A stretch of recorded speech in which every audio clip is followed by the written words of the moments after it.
We are live in Northwest Miami-Dade tonight, not too far from the Golden Glades interchange, where police are working 3 different crime scenes connected to a shooting.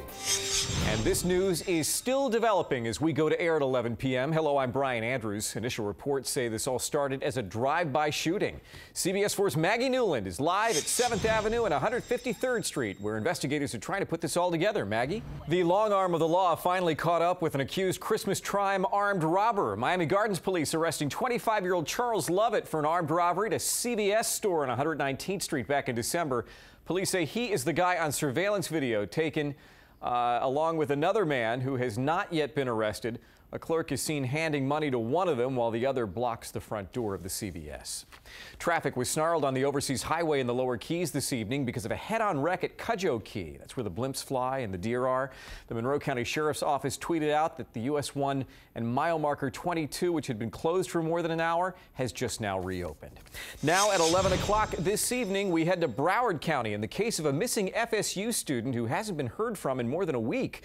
Tonight, his family has taken to social media to try to find him, fearing the worst. Here's CBS 4's Joan Murray. Joan? A gruesome discovery in a quiet neighborhood near the Gardens Mall up in Palm Beach County. Neighbors say they smelled a foul odor for days and noticed buzzards in the area, but it wasn't until this morning when a man walking his dog found human remains in the grass.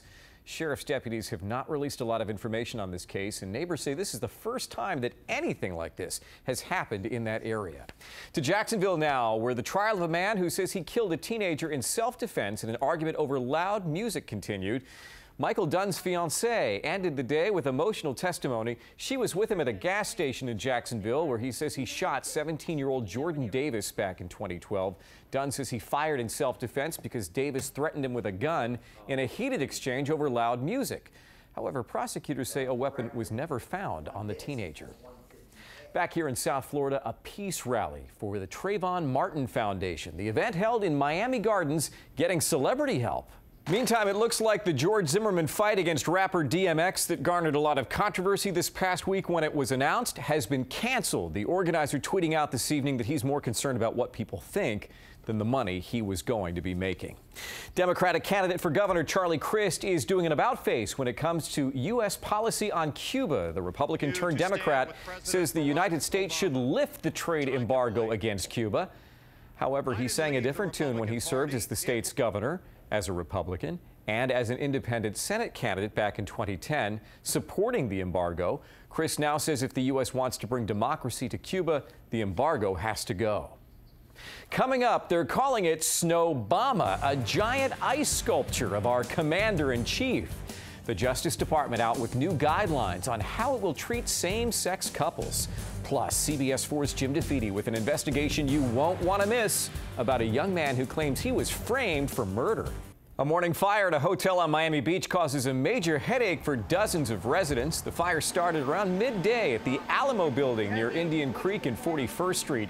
Firefighters say it was an electrical fire in the back of the building, which houses both hotel rooms and daily rental apartments. About 40 people were staying at the hotel. They have been moved to another place about 15 to 20 minutes away. It's unclear when the building will be reopened. Reality crime shows like The First 48 are quite popular, but what happens after the cameras stop filming?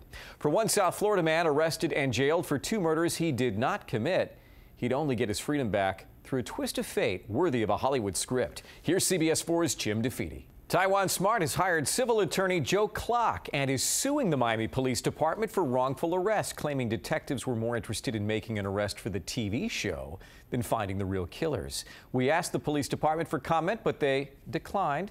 As for Arsenio Carter, prosecutors say his alleged jailhouse confession is not enough to charge him in the deaths. He's currently serving a 35-year prison sentence for armed robbery and kidnapping. The Justice Department is taking a historic step in recognizing same-sex rights. The DOJ instructing its employees as of Monday to fully and equally recognize same-sex marriages to the greatest extent possible under the law. Attorney General Eric Holder says the recognition includes privileges already given to federal prison inmates in opposite-sex marriages. Same-sex couples will also be able to jointly file for bankruptcy, and they cannot be compelled to testify against each other.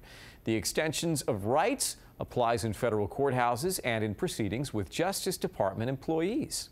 A show in the sky over West Dade today. CBS 4 viewer Michael Pelton snapping a double rainbow from his backyard around 5:30 today. Michael, if you found that pot of gold at the end of the rainbow, feel free to send some on over to us here at the CBS 4 studio. Are you singing for us?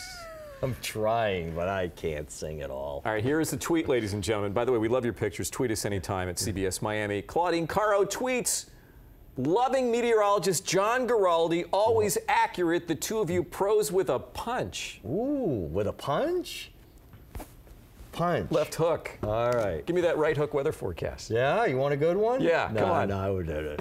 CBS 4 News teams up with News Talk 610 and 100.3 WIOD. Listen to our radio news partners as you're out and about for updates at the top of every hour. If you see something newsworthy, shoot it with your smartphone and send it to us. The address is pics@cbsmiami.com. We might just use it on the air. For the entire CBS 4 News team, including all the good folks, wave. Back there in our control room, we wish you a fabulous evening as we give you a beautiful shot of the Olympic Stadium in Sochi. I'll see you tomorrow night at 6:30 and 11 right here on CBS 4.